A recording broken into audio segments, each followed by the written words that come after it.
And then there's also the whole thing of how the label supposedly like didn't care about Juice at all.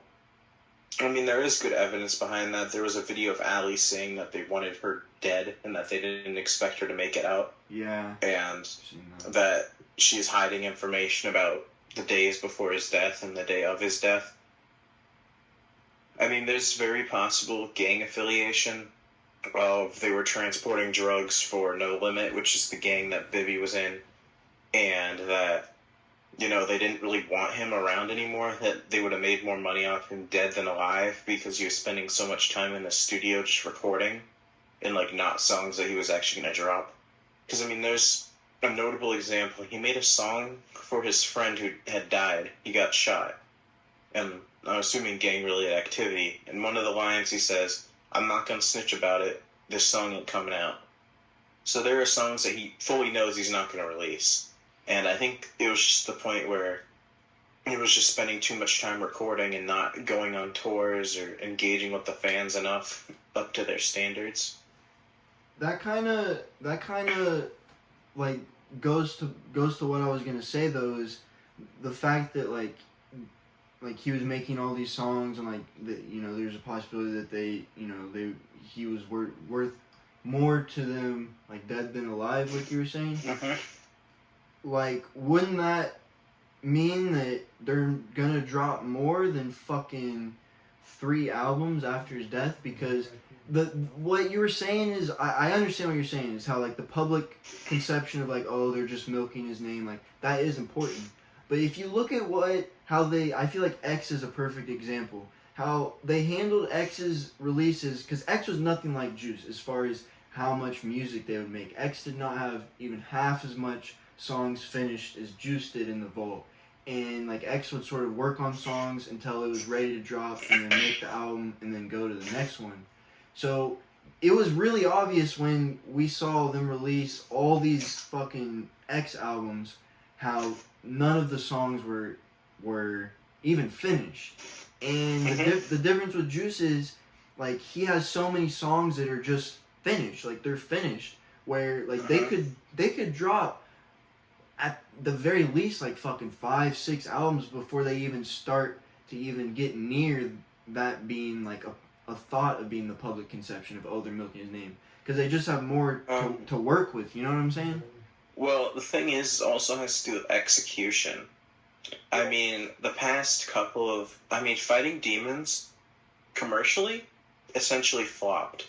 Yeah. I mean, Wander to LA, from anyone other than like the very basic mainstream listener could tell that something was wrong with the song or that it was edited in some way. And of course, Juice WRLD didn't record with Justin Bieber. Why would he?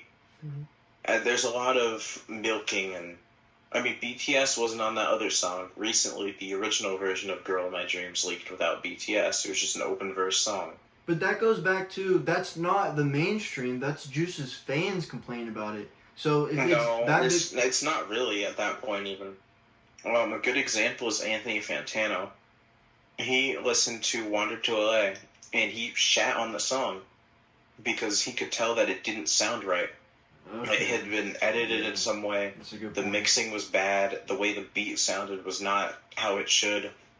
There were glaring errors with it, and the album didn't really do very good in general. But doesn't that just sort of go to show that like, I don't understand the whole thing that just because like I understand both sides of it. That yes, like the hardcore Juice community could love a song and then the mainstream may not like it as much. But with that being true, it could also go the other way. The mainstream could, or the fucking hardcore Juice community could love a song, think it's a grail, and then the mainstream could think the same thing. So that's why I don't understand how, like, a lot of the things that, like, the hardcore Juice fans, they don't want to hear a song with Justin Bieber and Juice. Like, they want to hear, like, you know what I'm saying. So it's like, I feel like the opinions of the mainstream and the opinions of the hardcore Juice fans often align more than not, which is why I feel like I was commenting this, I was spamming this on Chris Long's live, and he didn't like reply to it, at least he didn't say anything. But I was saying how, like, I understood his like what he was saying about they need to appeal to mainstream, and hardcore Juice fans may like a song that won't do well mainstream. But with that being said, it's like they could drop a fucking EP with like 6 songs that are considered experimental Juice, but they, if you go on YouTube, like they're already leaked and they have fucking millions of views, right? They could drop those tracks, and I would bet money that they would do well mainstream. And they could do it that like they could use the EP as a test to see like the songs that the hardcore fans want, will they do well mainstream? Drop an EP to test it out type shit. Like I don't understand why they couldn't just do some shit like that. Well, it goes back to more Interscope. If Interscope doesn't see it working like that, they're like, well, because I mean, they take flops like a record company would take more of a loss on a flop than like even his label would. Like at the end of the day, because I mean, that's just gonna look worse on them if they let something that doesn't turn out well drop, or they just don't see it working out. And there's also the part of like getting stuff cleared and the quality of the songs. I mean, there's standards. There's a lot to it. Yeah. I mean, yeah, I get all that. And that is also more songs that they have to go through and like fix up, because a lot of the songs that leak are like demos. They're not like entirely. They don't have like the release touch that release songs do. Yeah, someone like the finalization. Someone in my Discord. And if they put all that effort into it and they pay people to do all this and it doesn't do well, they lost even more money.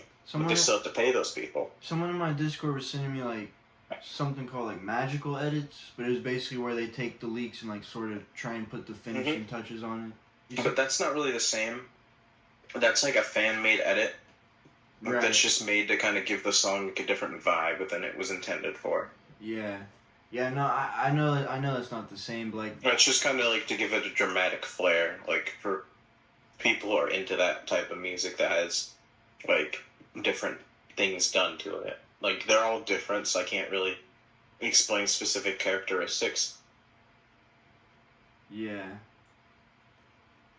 Yeah, I know. I was just using that as an example, because, like, I mean, you can sort of tell whenever your songs leak. Like, even if it is, like, finished or whatever, like, there's no opens or anything. Like, you can just sort of tell, like, it's not, like, fully, like, mixed and mastered to, like, how it would be. Like, because whenever, like, for example, Uzi, like, his music be going through so many people before it gets released. Like, a bunch of different producers will, like, add some shit and, like, you know what I'm saying? So, like, I know exactly what you're talking about. That's why I was just bringing up the magical edits, like, sort of an example how, like, people do that, like, as fan edits because of the fact that, like, you can tell with the song.